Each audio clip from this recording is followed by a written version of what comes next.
ओम शांति। आज 15 जुलाई 2021 की बाबा की साकार मुरली है। मुरली के महावाक्य हैं, मीठे बच्चे तुम विकारों का दान दे दो तो राहु का ग्रहण उतर जाएगा। दे दान तो छूटे ग्रहण।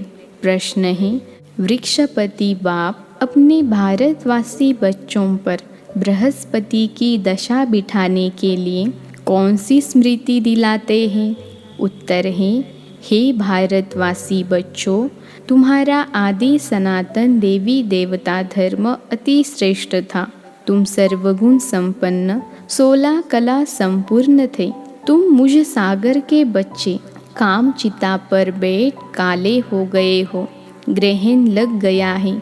अब मैं तुम्हें फिर से गोरा बनाने आया हूँ। यह स्मृति आने से बृहस्पति की दशा बैठ जाती है। गीत है, ओम नमो शिवाय। ओम शांति। यह किसकी महिमा सुनी? बेहद के बाप की। ऊंचते ऊंच बाप परमपिता परमात्मा ही हैं।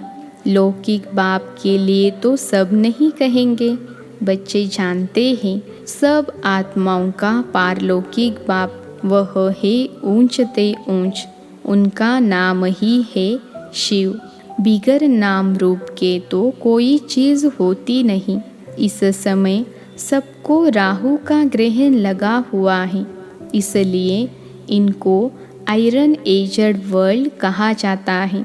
दशाएं भी होती हैं, बृहस्पति की दशा, शुक्र की दशा। अब तुम्हारे ऊपर है बृहस्पति की दशा, जिसकी महिमा सुनी ऊंचते ऊंच भगवान शिव बाबा। उनका असूल नाम है शिव। बाकी किस्म किस्म के अनेक नाम रख दिए हैं। असूल नाम है शिव बाबा। बाप समझाते हैं, मैं बीज रूप चैतन्य हूँ। सत चित कहते हैं, फिर कहते हैं वह सुख का सागर है, आनंद शांति का सागर है। महिमा सारी उस एक की ही है। भारतवासी महिमा गाते हैं, परंतु समझते कुछ भी नहीं। एकदम पत्थर बुद्धि हो गए हैं। पत्थर बुद्धि किसने बनाया? रावण ने। सतयुग में भारतवासी पारस बुद्धि थे। आज से 5000 वर्ष पहले यह भारत पारसपुरी था, जिसमें देवी देवता रहते थे। भारत ही अविनाशी खंड गाया हुआ है। भारत में ही पारस बुद्धि देवता थे। इस समय पत्थर बुद्धि पतित रहते हैं। पतित कैसे बनते हैं, यह भी बाप ने समझाया है। द्वापर से जब काम चिता पर बैठे हैं तो काले बन जाते हैं। काम अग्नि में सब भस्म हो गए हैं। उसमें भी खास भारत की बात है। भारत में पारस बुद्धि देवताओं का राज्य था। उनको विष्णुपुरी राम राज्य भी कहा जाता है। यह बाप आकर बताते हैं, मीठे मीठे लाडले बच्चों, जब तुम सतयुग में थे सर्वगुण संपन्न थे। यह तुम्हारी महिमा है। वहाँ विकार होते नहीं। द्वापर से रावण 5 विकारों का राज्य शुरू हुआ है, तो राम राज्य बदलकर रावण राज्य होता है। अभी ग्रहण लगा हुआ है। बिल्कुल ही भारत काला हो गया है। बृहस्पति की दशा सबसे अच्छी होती है। भारत पर बृहस्पति की दशा सतयुग में थी। फिर त्रेता में शुक्र की दशा, तो 2 कला कम हो गई। उसको कहा ही जाता है सिल्वर एज। फिर द्वापर कलयुग आया। सीढ़ी उतरते आए। शनिचर की दशा हुई। इस समय सब पर राहु की दशा है। सूर्य को ग्रहण लगता है तो कहते हैं दे दान तो छूटे ग्रहण। अब रूहानी बाप बच्चों को समझाते हैं, यह है रूहानी ज्ञान। यह कोई शास्त्रों का ज्ञान नहीं है। शास्त्रों के ज्ञान को भक्ति मार्ग कहा जाता है। सतयुग त्रेता में भक्ति होती नहीं। ज्ञान और भक्ति। फिर है वैराग्य, अर्थात इस पुरानी दुनिया को छोड़ना होता है। यह है शूद्र वर्ण। विराट रूप दिखाते हैं। ब्राह्मण देवता, क्षत्रिय, वैश्य, यह भारत की ही कहानी है। विराट रूप बनाते भी हैं, परंतु पत्थर बुद्धि समझते नहीं। पत्थर बुद्धि क्यों है? क्योंकि पतित हैं। भारतवासी ही पारस बुद्धि थे, संपूर्ण निर्विकारी थे। आज से 5000 वर्ष पहले भारत स्वर्ग था और कोई खंड नहीं था। यह बाप समझाते हैं। यह राजयोग कौन सिखाते हैं? शिवाचार्य। यह है ज्ञान का सागर। कोई मनुष्य को ज्ञान का सागर, सर्व का पतित पावन नहीं कह सकते हैं। सर्व का लिबरेटर एक ही बाप है। बाप खुद ही आते हैं दुख में रावण से लिबरेट करने, फिर गाइड बन ले जाते हैं। उनको रूहानी पंडा कहा जाता है। बाप कहते हैं, मैं तुम सर्व आत्माओं का पंडा हूँ, सबको वापिस ले जाऊंगा।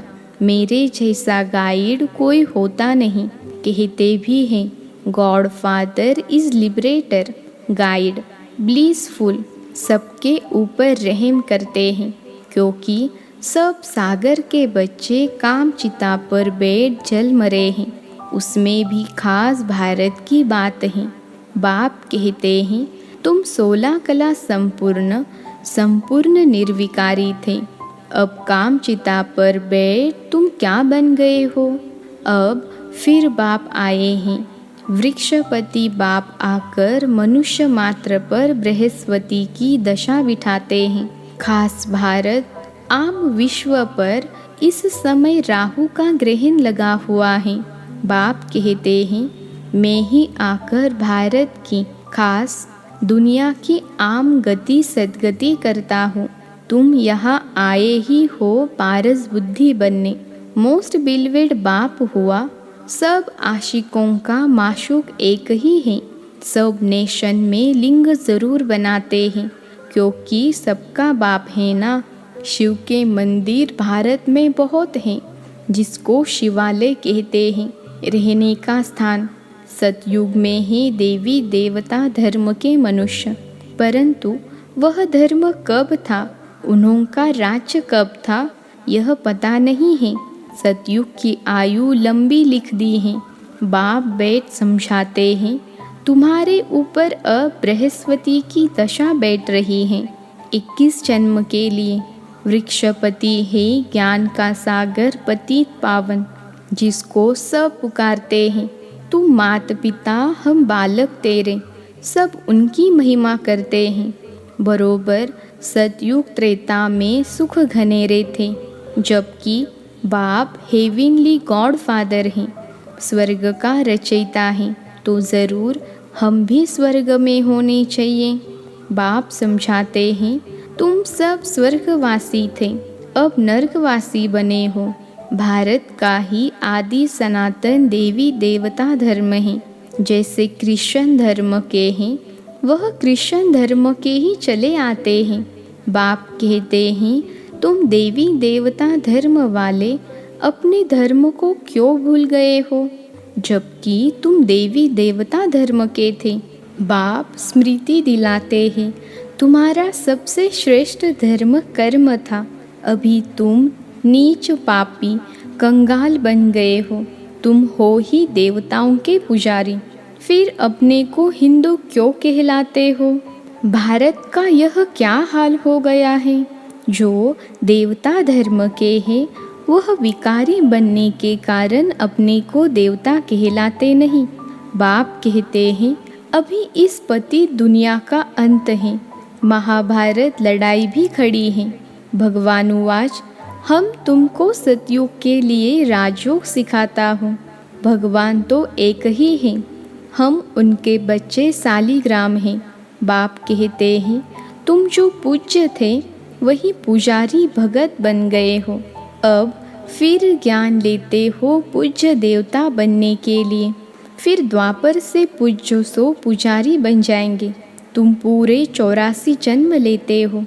जिन्होंने 84 जन्म लिए हैं, वही आकर ब्रह्मा कुमार कुमारी बनेंगे।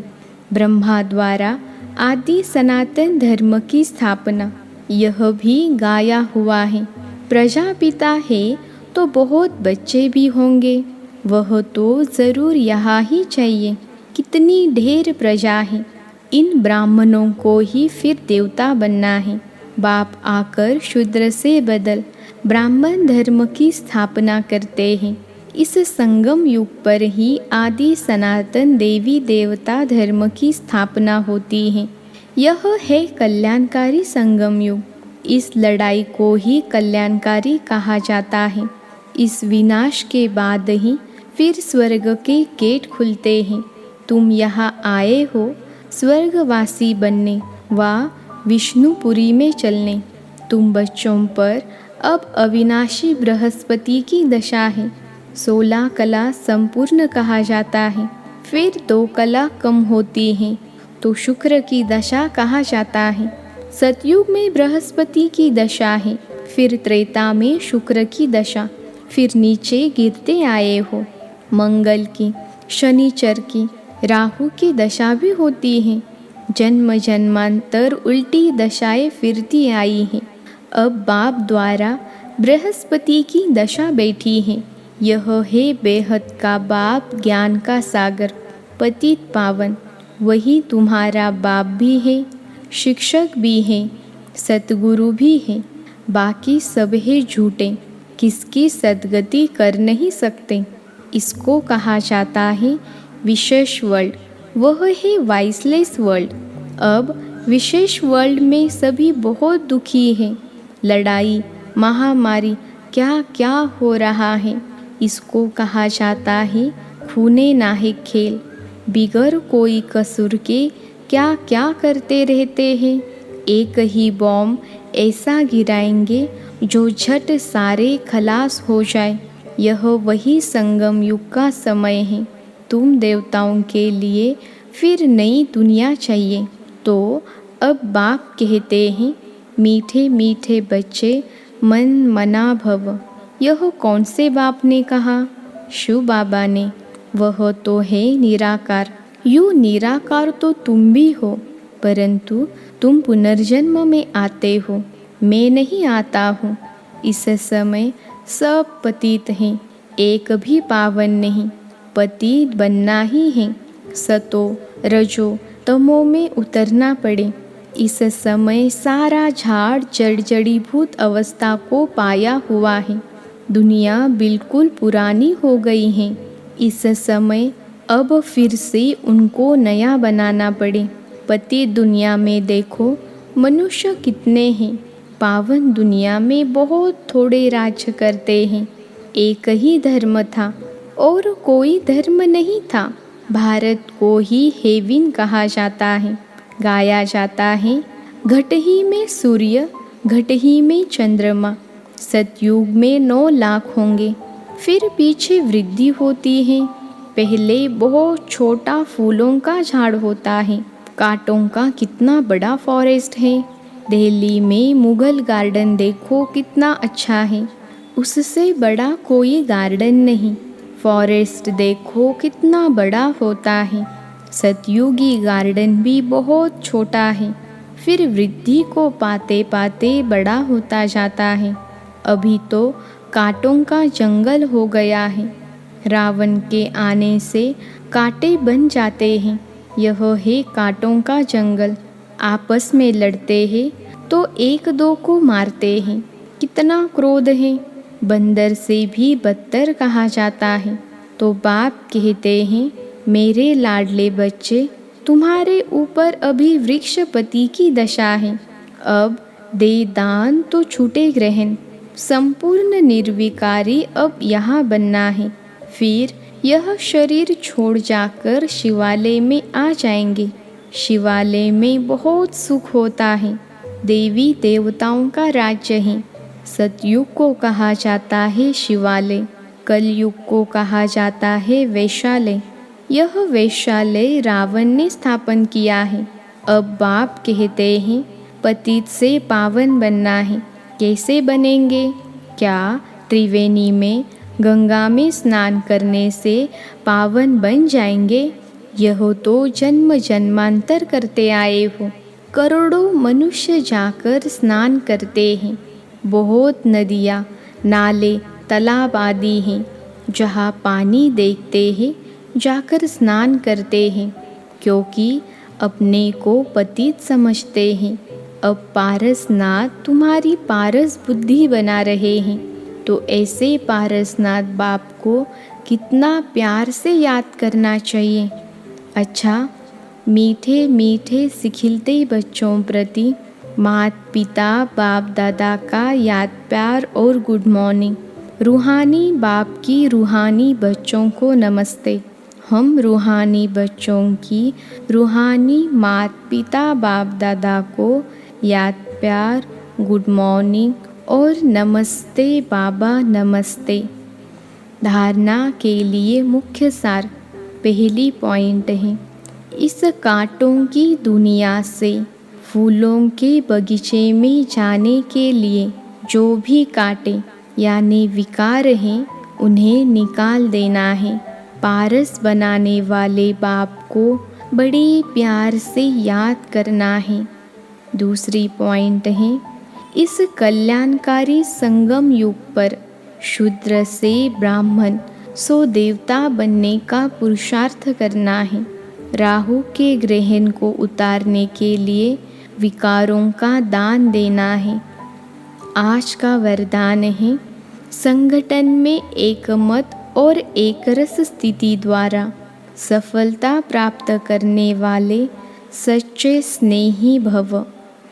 संगठन में एकमत और एकरस स्थिति द्वारा सफलता प्राप्त करने वाले सच्चे स्नेही भव। विश्लेषण है, संगठन में एक ने कहा, दूसरे ने माना, यह है सच्चे स्नेह का रिस्पॉन्ड। ऐसे स्नेही बच्चों का एग्जाम्पल देख और भी संपर्क में आने के लिए हिम्मत रखते हैं। संगठन भी सेवा का साधन बन जाता है। जहाँ माया देखती है कि इनकी यूनिटी अच्छी है, घेराव है, तो वहाँ आने की हिम्मत नहीं रखती। एक मत और एकरस स्थिति के संस्कार ही सतयुग में एक राज्य की स्थापना करते हैं। आज का स्लोगन है, कर्म और योग का बैलेंस रखने वाले ही सफल योगी हैं। कर्म और योग का बैलेंस रखने वाले ही सफल योगी हैं। अच्छा, ओम शांति।